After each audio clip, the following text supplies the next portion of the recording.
Saya percaya bahwa tidak ada pelajaran yang membosankan.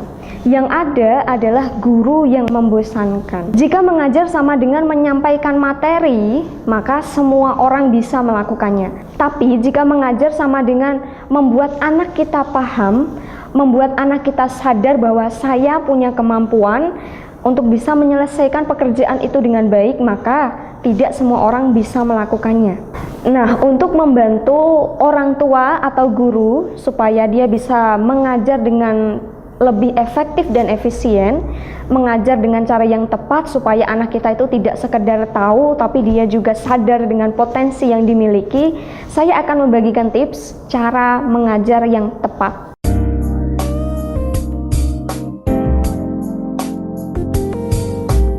Tips yang pertama adalah buatlah perencanaan yang matang. Sebelum mengajar, biasanya kita itu memang sering membuat perencanaan, tapi sayangnya kita salah fokus. Kita lebih banyak mengerahkan tenaga kita untuk membuat materi. Oh, materinya harus lengkap, materinya harus rapi, pertanyaannya harus seperti ini. Kita susun pertanyaan yang banyak sekali untuk anak-anak kita, tapi kita lupa dengan metode yang akan kita sampaikan. Apakah dengan metode konvensional, dengan cara ceramah yang selama ini kita lakukan, anak kita itu bisa benar-benar paham dengan materi yang kita sampaikan. Jadi di tahap awal, di tahap perencanaan yang matang itu, kita harus fokus pada pertanyaan ini. Bagaimana caranya supaya anak saya itu bisa paham dengan materi ini? Apakah dengan cara ini anak saya bisa paham dengan baik? Fokus pada pertanyaan itu. Tips yang kedua adalah persiapan materi. Jadi guru-guru itu dia sudah terbiasa mengajar bertahun-tahun, jadi dia merasa bahwa dia sudah hafal materinya dengan baik. Dia sudah nggak mau belajar lagi, dia tidak mau memperbarui pengetahuannya, menambah wawasannya. Ya memang tidak semua guru seperti itu, saya tahu tidak semua guru seperti itu. Tapi alangkah lebih baiknya nih saya mengingatkan bahwa kita itu harus memperbarui pengetahuan dan wawasan kita. Karena pengetahuan yang kita pelajari hari ini itu akan cepat usang di masa depan. Jangankan di masa depan, di minggu depan atau besok, itu bisa jadi pengetahuan kita hari ini sudah nggak berguna. Jadi kita harus senantiasa memperbarui ilmu. Kita sesuaikan ilmu kita ini dengan konteks anak-anak zaman now. Tips yang ketiga adalah kenali gaya belajar Anda. Gaya belajar adalah cara yang paling kita sukai untuk mengolah informasi. Ketika kita lebih suka membaca daripada mendengarkan, artinya gaya belajar kita adalah visual. Ketika kita lebih suka praktik langsung ketimbang membaca, artinya gaya belajar kita adalah kinestetik. Ketika kita lebih suka mendengarkan daripada praktik langsung, artinya kita gaya belajarnya adalah auditori. Anda harus paham satu hal, bahwa gaya mengajar kita itu sangat dipengaruhi oleh gaya belajar kita. Contohnya adalah saya itu gaya belajarnya adalah visual dan kinestetik, tapi lebih banyak kinestetiknya.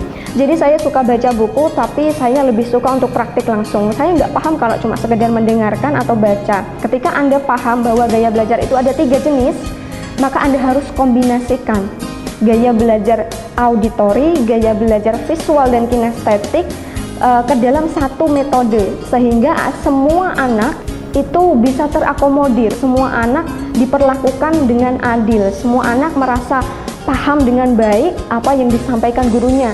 Bukan anak yang auditori saja paham materi, karena gara-gara gurunya juga auditori. Tips yang keempat adalah perhatikan kata-kata Anda.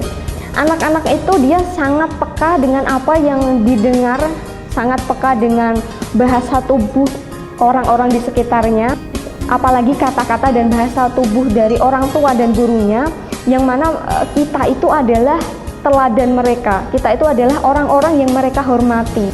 Jadi kita harus terbiasa untuk mengucapkan kata-kata yang membangun anak kita, yang mendorong dan memotivasi anak-anak kita.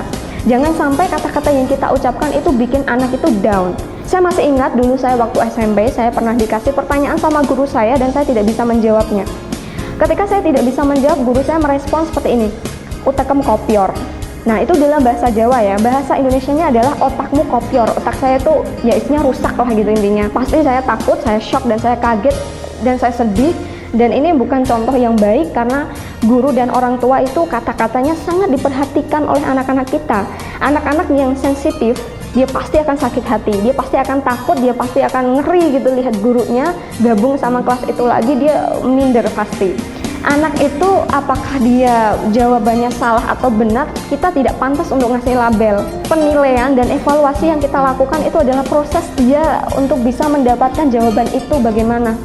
Jadi jangan langsung kasih label, kamu salah, kamu benar, kamu salah, kamu goblok, itu jangan sampai hal itu terjadi sama kita. Jadi perhatikan kata-kata Anda dengan baik. Buat anak Anda itu merasa bahwa dia punya potensi, dia punya kemampuan yang baik, supaya antusiasme belajarnya itu semakin meningkat. Tips yang kelima adalah opening class yang menarik. Ketika Anda masuk ke kelas atau Anda orang tua mengajari anak Anda sendiri, buat anak Anda itu bahagia, buat anak Anda itu senang dulu sebelum belajar. Karena apa? Karena materi atau informasi atau pengetahuan itu bisa masuk dan tersimpan dalam memori jangka panjang kita ketika kita belajar dengan muatan emosi yang tinggi. Jadi ketika kita bahagia, kita senang, maka informasi apapun itu akan mudah diterima, akan mudah diproses oleh otak kita. Kalau kita masuk ke kelas, kemudian kita pegang buku, kita pegang LKS, kemudian kita berdiri di depan kelas, langsung membacakan LKS, kita langsung ceramah, dia akan bosan mendengarkan kita, mereka akan ngantuk. So, Anda bisa cari ide bagaimana cara mengubah kelas yang tegang menjadi kelas yang menyenangkan. Ada banyak sekali ide di internet. Anda tinggal ketikkan kata kunci misalnya ice breaking atau opening class yang menarik gitu, akan muncul banyak sekali ide-ide yang bisa Anda copy atau Anda bisa adaptasi sesuai dengan kondisi anak-anak Anda di rumah atau murid-murid Anda di kelas.